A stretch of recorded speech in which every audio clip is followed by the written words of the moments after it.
دوستو کیسے ہیں آپ؟ امید کرتا ہوں آپ سب لوگ ٹھیک سے ہوں گے۔ دوستو پاکستان میں جو آج فلڈ آئے ہوئے ہیں، اتنی بارشیں ہو رہی ہیں، مونسون ایسا آیا ہے جیسا پہلے کبھی نہیں آیا تھا، اور عوام کو، غریب عوام کو اتنی مشکلات کا سامنا ہے۔ تو دوستو ہمارے ملک کے سیاستدان ہوں یا ہمارے حکمران ہوں، ہمارے اسٹیبلشمنٹ ہو یا جو بھی ہو، ہمارے عوام ہو ایون، دوستو آج ہم جس مقام پہ ہیں، جس غربت، افلاس اور بے چارگی کے جس مقام پہ ہیں، ہم سب اکٹھے اس کے ذمہ دار ہیں۔ دوستو آپ پوچھیں گے کیسے؟ دوستو پہلی بات تو یہ ہے کہ جب سے ہم پاکستان بنا ہے، ہم آزاد ہوئے ہیں برطانیہ سے، تو اس وقت سے پہلے تو ہمیں ایک ایلیٹ کلاس جو تھی برطانیہ، جو ہمارے لیے چھوڑ کے گیا تھا، جو ہماری ملٹری ہے نام نہاد، اس نے ہم پہ رول کیا، ڈکٹیٹرس آئے، ٹھیک ہے، انہوں نے سویلینز پہ رول کیا اور یہاں پہ جمہوریت کو مضبوط ہونے ہی نہیں دیا۔ اور اس کے بعد جب ہماری جمہوریت بھی جو ہماری تھی، جو نام نہاد جمہوریت ہے، اس میں بھی ہم پہ ہمیشہ کرپٹ ٹولہ سیاستدانوں کا ہم پہ مسلط رہا۔ اور دوستو ہماری عوام جو کہ ناسمجھ تھی، جس کے پاس کوئی عقل نہیں ہے، کوئی فہم نہیں ہے، جس کے پاس کوئی تعلیم نہیں ہے، اس عوام نے بار بار مفاد پرست اور کرپٹ حکمرانوں کو ہی اپنے آپ پہ مسلط کیا ہے۔ تو دوستو میں کیوں کہہ رہا ہوں کہ ہمارے عوام اور ہم سیاستدان اور سارے اس میں برابر کے شریک ہیں اس جرم میں کہ جہاں ہم آج کھڑے ہیں پاکستان میں اتنے بری حالت میں، وہ اس لیے کہ ہماری عوام نے خود کو تعلیم نہیں دی، ہماری عوام پسماندہ رہی، ہماری عوام نے خود کو پسماندہ رکھا، اور ہمارے حکمرانوں نے جو ہم نے خود پہ مسلط کیے، انہوں نے بھی عوام کو تعلیم نہیں دی، انہوں نے بھی عوام کو صحیح سمت میں نہیں لگایا، انہوں نے بھی عوام کی جو صحیح مسائل ہیں ان پہ کبھی کوئی بات نہیں کی، ان پہ کبھی کوئی توجہ نہیں دی۔ وہ اس طرح دوستوں کہ ہمارے جو بیسک جو ہمارے مسائل ہیں پاکستان میں، وہ بہت کم لوگوں کو پتہ ہے، بہت کم سیاستدانوں کو پتہ ہے، وہ بہت کم حکمرانوں کو ان کا ادراک ہے۔ ہمارا جو بیسک مسئلہ ہے پاکستان کا، وہ ہے ہماری بڑھتی ہوئی بے ہنگم آبادی۔ دوستو جب میں چھوٹا تھا تو ہمارے T V programmes, T V پہ جو کمرشل آتے تھے، اس میں ہم دیکھتے تھے کہ خاندانی منصوبہ بندی کے اشتہارات چلتے تھے، لوگوں میں تھوڑی بہت اویئرنیس تھی، لیکن اب پچھلے کوئی 10-15 سالوں سے ہمارا جو معاشرہ جو ہے وہ بے ہنگم کنزرویٹو ہو گیا ہے، کہ ان اشتہارات کو ہمارا ایک بڑا طبقہ جو ہے ہمارے لوگوں کا، وہ بے حیائی سے تشبیہ دیتا ہے۔ تو دوستو جب ہم ایسی جو سنجیدہ چیزیں ہیں ان کو ہم بے حیائی سے تشبیہ دیں گے، تو ہمارا حال یہی ہوگا کہ ایک جو مزدور ہے جس کے پاس کل کی روٹی نہیں ہے، کل کا کھانا نہیں ہے، اسے نہیں پتا کہ میں نے کل کیا کھانا ہے، اور ہماری مہنگائی اتنی زیادہ ہے اور بے روزگاری بہت زیادہ ہے، تو وہ بھی 7-7 10-10 بچے پیدا کرتا ہے، اور پھر وہ آ کے میڈیا پہ روتا ہے کہ میرے 7 بچے ہیں جی، میرے 10 بچے ہیں، تو میں ان کو کیسے کھلاؤں گا، کیسے کماؤں گا، کہاں سے کماؤں گا؟ تو وہ آ کے حکومت کو کوستا ہے۔ تو سب سے پہلی جو بات میری ذہن میں آتی ہے، ترس تو آتا ہے، لیکن اب اس کے ساتھ ہی یہ بات بھی آتی ہے ذہن میں کہ بھائی اگر تم اتنے غریب ہو، تمہارے سر پہ چھت نہیں ہے، تو تم نے یہ 7-10 بچے پیدا کیوں کر لیے؟ کس کے سر پہ تم نے یہ بچے پیدا کیے؟ تمہیں نہیں پتا تھا کہ میں نے ان بچوں کو دنیا میں لانا ہے، تو ان کے کھانے پینے کا انتظام کرنا ہے، ان کی تعلیم کا انتظام کرنا ہے، تو یہ کیسے ہوگا؟ تمہارے سر پہ تو چھت بھی نہیں ہے، تمہارے پاس تو تمہیں نہیں پتا کل تمہیں کیا کھانا ہے، کل کی روٹی کے پیسے نہیں ہے، تو تم 7-7 10-10 بچے پیدا کر رہے ہو، اور پھر تم رو رہے ہو کہ مہنگائی اتنی زیادہ ہے، تنخواہیں نہیں ہیں یا گزارا نہیں ہوتا۔ تو دوستو ہماری حکومتوں نے بھی، ہمارے سیاستدانوں نے بھی اس مسئلے پہ عوام کو بالکل ہی جہل رکھا ہے۔ کوئی آبادی کی اویئرنیس نہیں ہے، کوئی لوگوں کو بتایا نہیں جاتا کہ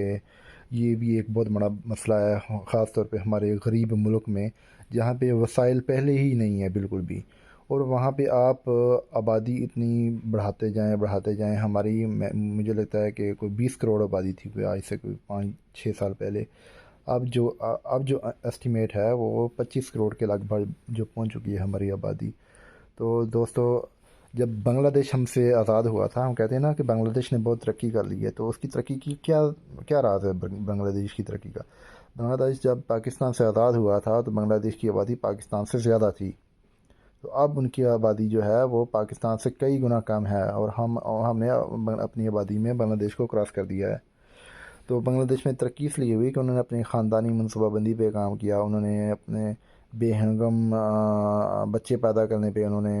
توجہ دی، عوام کو تعلیم دی کہ بھئی بچے 2 ہی اچھے یا بچے 3 ہی اچھے۔ ایسے بھی سوچا جا سکتا ہے کہ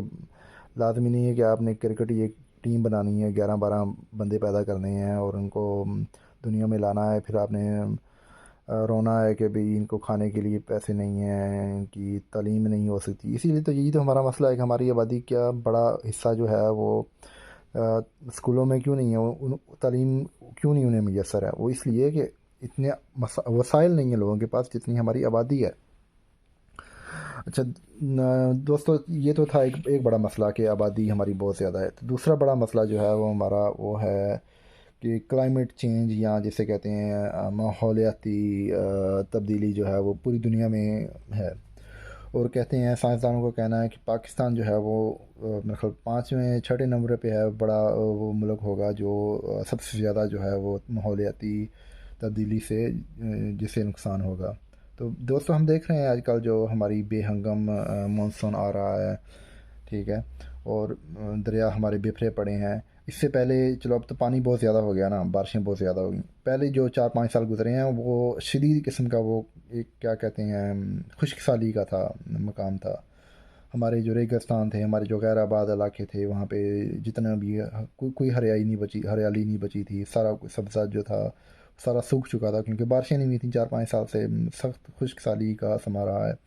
لوگ جو تھے وہ ہمارے ریگستانوں سے منتقل ہو چکے تھے شہروں میں، کیونکہ وہاں پہ پینے کا پانی تک نہیں رہا تھا، جانور مر چکے تھے، بہت برا حال تھا۔ اور اب جو آ کے اس موسم گرما میں بھی پہلے سٹارٹ میں ہی موسم گرما کے سٹارٹ ہونے سے پہلے ہی جو گرمی تھے اس نے اپنے ریکارڈ توڑ دیے، اور اب آ کے جو مونسون آیا ہے تو اب ہمیں اندھا دھند ہمیں بارشیں آ رہی ہیں ہمیں، کیونکہ نیچر نے تو ایڈجسٹ کرنا ہے کسی نہ کسی طریقے سے۔ یہ ماحولیاتی تبدیلی ہی ہے کہ اب ہم اتنی زیادہ ہمیں مونسون کی بارشوں کا ایکسٹریم قسم کے ویدر پیٹرنز کا ہمیں سامنا کرنا پڑ رہا ہے۔ تو دوستو، اس سے کیسے بچا جا سکتا؟ تو اس لیے اس بارے میں ایک کریڈٹ جو ہے وہ عمران خان کی حکومت کو صرف دوں گا کہ اس نے 1 بلین ٹری کا جو منصوبہ تھا، جو 1 ارب درخت اس نے جو لگانے کا منصوبہ جو بنایا تھا، وہ ایک دور اندیش سیاستدان ہی ایسا سٹیپ لے سکتا ہے۔ تو دوستو، اگر ہمارے درخت ہوں گے، اگر ہم درختوں کو بے ہنگم نہیں کاٹیں گے، جس طرح ہمارے ملک میں کاٹا جاتا ہے، درختوں کو کاٹا جاتا ہے، جنگلوں کو کاٹا جاتا ہے، اگر ہم درخت لگائیں گے کاٹنے کی بجائے، تو ہمارا جو گرمی ہے، گرمی کی شدت میں کمی آئے گی۔ جب گرمی کی شدت میں کمی آئے گی تو ہمارا جو اس طرح کے مونسون جو ہیں، یہ شدید قسم کی مونسون جو ہے، جو فلڈ جو آتے ہیں، تو فلڈ جو ہیں وہ فلڈ نہیں آئیں گے۔ آپ کو پتہ ہے کہ جو درخت ہیں، جس ایریا میں درخت ہوتے ہیں گھنی تعداد میں، وہ زمین کو جکڑ کے رکھتے ہیں، وہ فلڈ وغیرہ والی صورتحال کو پیدا نہیں ہونے دیتے۔ فلڈ وہیں پہ آتے ہیں جہاں پہ آپ دیکھیں گے کہ کوئی درخت نہیں ہوگا آس پاس، کوئی بھی بڑے میدان ہوں گے اور کچھ بھی نہیں ہوگا، وہاں پہ فلڈ آئیں گے نا، اور وہاں پہ موسم بھی بہت زیادہ گرم ہوگا عام حالات میں۔ تو دوستو، ہمیں ضرورت ہے کہ ہم اب خود پہ توجہ دیں، ہم دیکھیں کہ ہم نے کیا غلطیاں کی ہیں ماضی میں اور ان سے سبق سیکھیں۔ خاص طور پہ یہ جو 2 مسائل میں نے بتائے ہیں پاکستان کے، ایک تو ہماری بے ہنگم بڑھتی ہوئی آبادی ہے، اس پہ عوام کو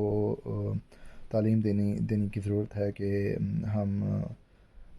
بے ہنگم بچے پیدا کرنے کی بجائے 2-3 بچوں پہ اکتفا کریں اور ان کو اچھی تعلیم دیں، ایجوکیشن دیں، ان کو مال نیوٹریشن نہ ہونے دیں. جس طرح ہمارے ملک میں جو یہ بھی بہت کہا جاتا ہے کہ ہماری بہت بڑا آبادی کا جو حصہ ہے، جو بچے ہیں جو ہمارے، ان کی جو ذہن ہیں وہ کھانا پینا اچھا نہ ملنے کی وجہ سے وہ ان کی نشو نمائی نہیں ہو سکتی. جب دیکھیں آپ بندے کا اور جانور کا فرق کیا ہے، وہ ذہن ہی ہے نا، وہ دماغ ہی ہے جو ہمیں جانور سے افضل بناتا ہے. جب ہمارا دماغ ہی، ہم کھانا پینا نہیں ہمیں اتنا ملے گا، ہمارے نیوٹریشن ہی ہمیں اتنی ملے گی، ہمارے دماغ کی جب گروتھ نہیں ہوگی تو ہماری آبادی نے پیچھے رہنا ہی ہے. وہ ایک تو وہ اسکولوں سے باہر ہیں، اور ویسے بھی ان کھانا پینا کم ملنے کی وجہ سے ان کے دماغ کی گروتھ جو کم ہوتی ہے. تو ہمارے مسائل تو یہ ایسے ہوں گے ہی نا کہ تھرڈ ورلڈ کنٹری کے، جو تیسری دنیا کے یا ترقی پذیر ممالک کے جو مسائل ہیں وہ ٹپیکل مسائل ہمارے ہوں گے. اور دوسرا ہمارا، میں نے جو مسئلہ جو بتایا ہے کہ ہمیں آگہی پیدا کرنی ہے کلائمیٹ چینج کے بارے میں، ماحولیاتی تبدیلی کے بارے میں، اور آلودگی کے بارے میں بھی، کہ جس طرح ہمارے یہاں بے ہنگم ہم درختوں کو کاٹ رہے ہیں، ہمیں اس کی بجائے ہمیں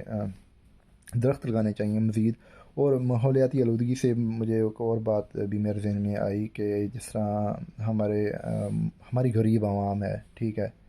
جن کو کل نہیں پتہ ہوتا کہ کل کے لیے ہمارے پاس ڈالڈا گھی لینے کے لیے پیسے ہیں کہ نہیں ہیں. وہ بندہ بھی نا ہمارے ملک میں سائیکل بیچ دیتا ہے اور موٹر سائیکل پہ جانے یا آنے جانے کی کوشش کرتا ہے. بھئی ہم ادھر یورپ میں رہتے ہیں، ٹھیک ہے، ادھر میں نے دیکھا امیر سے امیر لوگ بھی جو شان سمجھتے ہیں اپنی کہ وہ سائیکل پہ جانے پہ کہیں پہ، ٹھیک ہے، لیکن ہمارے ملک کے غریب ترین عوام، دنیا کے غریب ترین عوام، ٹھیک ہے، انہوں نے سائیکل آپ کو کبھی پاکستان میں کہیں نظر ہی نہیں آئے گی، ٹھیک ہے. وہ موٹر سائیکلوں پہ آتے جاتے ہیں، ٹھیک ہے، تھوڑا سا ان کے اور تھوڑے پیسے آ جاتے ہیں تو وہ کاروں پہ آ جاتے ہیں. اس سے ماحولیاتی آلودگی میں بھی بہت زیادہ اضافہ ہوتا ہے اور لوگوں کی صحت بھی خراب ہوتی ہے کہ جب آپ نے کچھ کرنا ہی نہیں ہے، ٹھیک ہے، آپ نے سائیکل بھی نہیں چلانی تو آپ نے پیٹ بھی بڑھنے ہیں، آپ کی بیماریاں بھی پیدا ہوگی اور ماحولیاتی آلودگی بھی پیدا ہوگی. چلو ٹھیک ہے دوستو، آج کے لیے بس اتنا ہی. پھر ملتے ہیں اگلے ویڈیو ولاگ میں کسی اور ٹاپک کے ساتھ. شکریہ.